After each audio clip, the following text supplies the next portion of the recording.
Hey, what's going on, guys? Thanks for watching. Today I want to show a neat little trick for new fly tyers and how to get their tails nice and straight along the hook here. Something that I wish I knew when I first started tying flies. So in the device I actually have a size 10 nib hook just for demonstration purposes, and some bright white thread I'm hoping will show nice on the camera. So we're going to start with a little thread base, something very typical that you would do with most fly patterns. And I'll bring that right just before the bend of the hook. And I've pre-cut some pheasant tail fibers to act as my tail for this demonstration.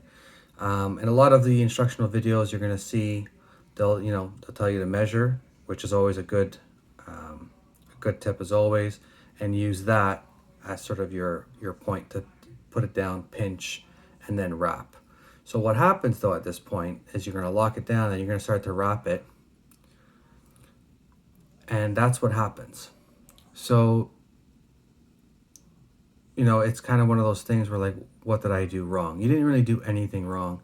The only thing that wasn't considered was the thread torque. So as you start to wind naturally, anything that's there is going to start to spin and want to move with it. So instead of placing that same measurement on top of the hook, just place it a little bit to the side of the hook facing you. And then with some wraps, with the thread torque, it'll start to naturally just bring it to the center of the hook, and it'll be nice and centered and straight with the rest of the hook shank.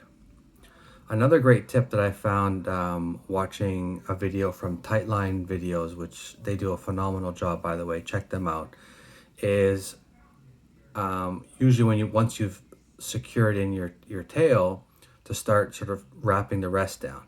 And then this is what happens. So the great tip that I got from Tightline was just bring your thread to where you want it, place your fibers down, and lock it in that way. And now you can nip off that end and now lock down the rest of those fibers, and what you end up with is a great uniformed body that now you can cater and taper as you want and need depending on what fly you're tying. So great little tip. I hope you get some use out of it. You can use this for your pheasant tail fibers, your mayfly tail fibers, almost coq de leon, almost anything that you tie your tails with. Just start a little bit on the side facing you, and that should center out naturally with that thread torque. So good luck. Thanks for watching. Cheers.